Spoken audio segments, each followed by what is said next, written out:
5 American men from Virginia are arrested in Pakistan allegedly for attempting to engage in jihad against the U.S. troops in Afghanistan. 2 alleged members of the Pakistan-based terrorist group Lashkar-e-Toiba, David Headley and Tahawur Hussain Rana, are being tried in Chicago on charges of links to last year's terror attacks in Mumbai, India. Najibullah Zazi was just a friendly hot dog stand vendor to those who knew him, not, as it is alleged, an al-Qaida operative conspiring to set off bombs around New York. Not many people knew Major Nidal Hassan, the U.S. Army psychiatrist accused of killing 13 and wounding more than 40 in a shooting rampage at a military base in Texas. The U.S. Congress is concerned. The threat is real, and we are still at risk in this nation. Case after case demonstrates this fact. Representative Brian McCall is a ranking Republican member of a House committee that held a hearing this week on homegrown terror.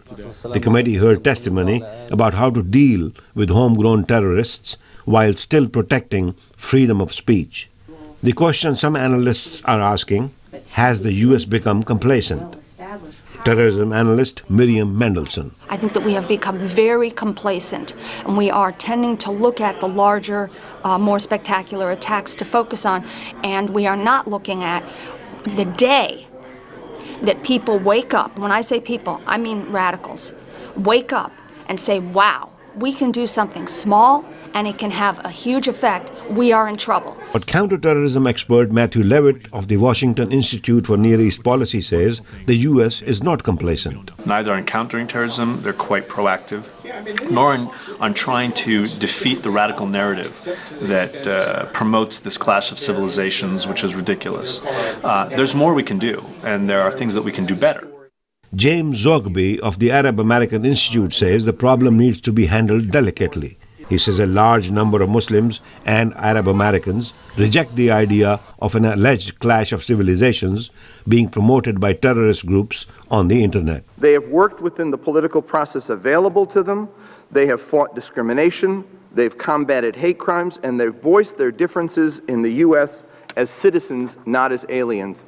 But he says some alienated youth from these communities have become susceptible to anti-social radicalization, but he says this is not new. We've seen it before. In the past 4 decades that I've been involved in politics, we've witnessed recruitment into white supremacist and Christian nation and militia organizations, the Black Panthers, the Jewish Defense League, the IRA, the Tamil Tigers. The consensus among analysts is that more can be done not on the government level, but on the local level, by involving community leaders and parents of the young Muslims who are vulnerable to the messages sent daily by the recruiters on the internet. Ravi, Khanna, VOA News, Washington.